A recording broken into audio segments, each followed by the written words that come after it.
Earlier this year, I went on a camping trip deep in the woods about 4 hours north of my home. There was a small, quiet lake I often visited. It was rarely crowded, and I doubted many people even knew about it. That made it the perfect peaceful escape every time I went. When I arrived on the first day and set up my tent, there wasn't another soul around. The lake was small, surrounded by a grassy shore with dense trees beyond, making it easy to see all the way around. Not too long after I got there, I noticed a man emerge from the trees on the opposite side and begin setting up his own campsite. He seemed like just another camper and kept to himself at first. As the sun started dipping lower, I saw him making his way around the lake, heading toward my campsite. He wore a friendly smile and introduced himself as Daniel.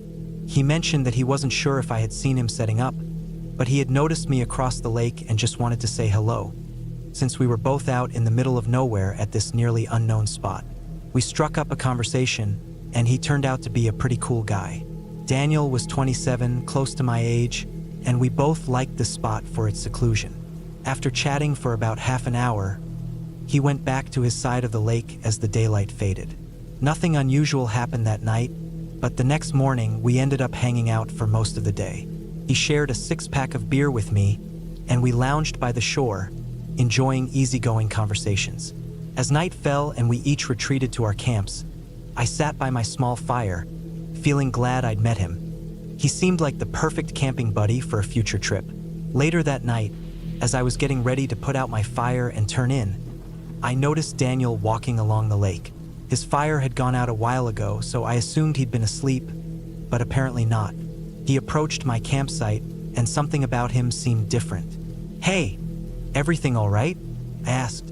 He smiled, suddenly back to his usual self, and said he had found a really cool spot with an amazing view. He encouraged me to come check it out. I hesitated, mentioning how late it was, but he insisted that it was best seen at night. He was so enthusiastic about it that I felt like I couldn't just pass up the chance. I got up and followed him to the other side of the lake, trailing behind as he led us deeper into the woods. There wasn't a clear path, and I quickly realized that he must have known this area well to navigate so easily in the dark. We walked for about 15 minutes before he began slowing down. He pointed ahead and smiled like we had reached the spot, but when I stepped forward, what I saw wasn't a scenic overlook. It was an old, abandoned camper van. The vehicle was covered in moss, rust eating through its sides. I turned back to Daniel, confused, but his expression was suddenly blank and unsettling, as if he were a completely different person. "Daniel, what is this?" I asked.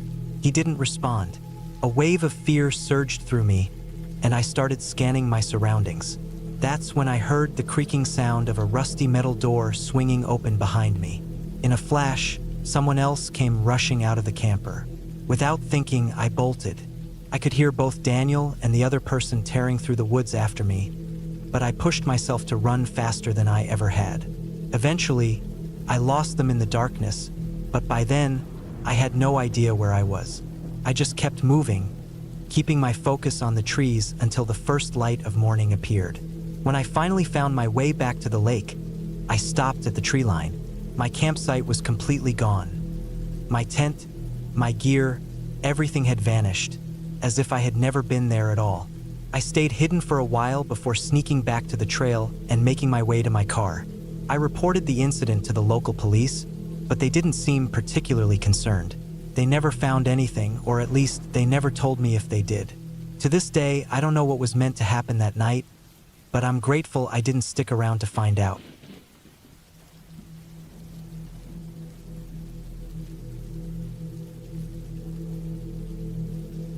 Near the town where I spent my childhood, there's a wooded area with plenty of places to set up a campsite. A couple of years back, I returned to visit my relatives for a few days and decided to go camping while I was there. My gear was pretty simple since I wasn't planning anything extreme. Just wanted to find a decent spot and stay out for a night or two. I set off on a somewhat random path and followed it for a while. I knew that most of the trails led to a small lake a few miles into the woods, so I figured I'd end up there. But after trekking about 5 or 6 miles, I realized this trail was heading somewhere completely different. I was actually eager to see where it led, but after hours of walking, it felt like it was just an endless route going nowhere. After a while, my legs were getting exhausted, so I picked a small clearing off the side of the path to set up camp. The sun was beginning to set, so I had to move fast to get everything ready and build a fire. I managed to do it just in time before darkness took over the entire forest. The fire gave off a good amount of light, but not enough for me to see past 20 feet or so. I sat down, boiled some water, and made tea to unwind. I wasn't sure what time it was, but about an hour must have passed. By then, the night was deep, and that's when I heard someone approaching on the trail. At first, I thought it might be an animal, maybe a deer or something, but as the footsteps drew closer, it became clear that it was a person. I listened as they walked along, their figure just barely coming into view at the edge of the firelight. I was sitting far enough from the trail that I couldn't make out any details, only that they were tall and carrying a backpack. They didn't stop or hesitate, just kept walking past my campsite. As their footsteps faded, I found it odd that they weren't using a flashlight, especially since they were hiking so late. But since they had a large pack, I assumed they were an experienced camper and quickly forgot about it. I stayed up for another hour, then let the fire burn out before crawling into my tent to sleep. Sometime in the middle of the night, I woke up needing to relieve myself. I tried to ignore it and go back to sleep, but I just couldn't get comfortable. Eventually, I unzipped the tent and stepped out, walking about 20 feet away to take care of it. As I turned to head back, I noticed something move on the other side of my tent. The moonlight wasn't bright enough for me to see clearly, but something in my gut told me it was a person. I cautiously made my way back, scanning the trees around my campsite. Reaching inside the tent, I grabbed my backpack and pulled out a flashlight. The second I turned it on, it illuminated a figure standing on the trail. They were tall, just like the person I'd seen earlier that night. But as soon as the light hit them, they darted behind the trees and vanished into the darkness.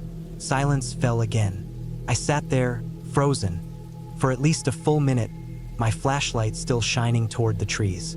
There was nothing I could do except get out of there as soon as possible.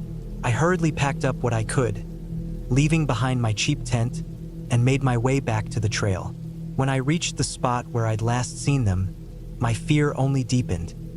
There were no footprints, no broken branches, nothing to show that anyone had been there. I had no idea if they were still lurking, watching me, or even following. I kept my flashlight on, scanning the woods as I walked. It wasn't until halfway through my return hike that the sun started rising, and I finally felt safe. I made it back without incident. Once I got home, I looked up the exact path I had taken. From what I found, it wasn't even a marked trail. Maybe the person was just another hiker who had gone off-route like me, but that still doesn't explain why they were lurking near my camp in the dead of night. How long had they been there? What were they planning? I can't shake the feeling that if I had stayed any longer, I wouldn't have made it out at all. Leaving when I did might have been the only reason I got to leave at all.